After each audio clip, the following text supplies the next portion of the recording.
පොලිස්පති දේශබන්දු තෙන්නකෝන්ට විරුද්ධව විශ්වාස භංග යෝජනාවක් රජය අද ඉදිරිපත් කරයි. අපි ඒකට පක්ෂයි.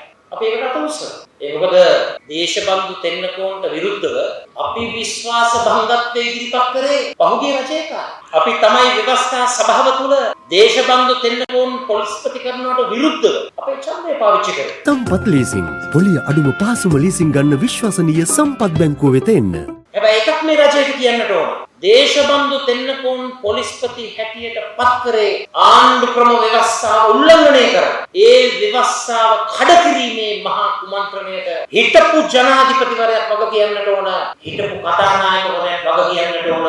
ව්‍යවස්ථා දායක සභාවේ සිදුවුණු දේ සම්පූර්ණයෙන්ම විකෘති කරලා මේ රටේ උත්තරීතර නීතිය අමුවේ කඩ කරලා තමයි හිටපු ජනාධිපතිවරයා හිටපු කතානායකවරයා දේශබන්දු තෙන්නකෝන්ව පොලිස්පති හැටියට පත් කරේ. හැබැයි මේ දවස්වල දේශබන්දු තෙන්නකෝන්ව ආණ්ඩු ක්‍රම ව්‍යවස්ථාව උල්ලංඝනය කරලා රටේ උත්තරීතර නීතිය පාදල තමයි අනීතිකව පත් කරනකොට ඔය අද කෑකෝ ගහන ඇත්තෝ නීක් සත්‍යයක් කටවත් ඇන්නේ. හැබැයි ප්‍රමාද වෙලා හරි මේ වගේ විශ්වාස භංගයක් ගෙනීම ගැන අපි සතුටු වෙනවා. අපේ පූර්ණ සහයෝගය මේ විශ්වාස භංගය ජයග්‍රහණය කරවන්න.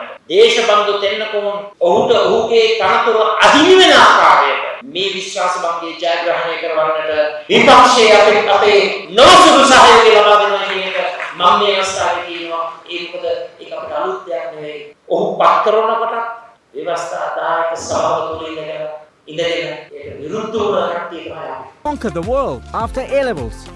Join IIT. Register now.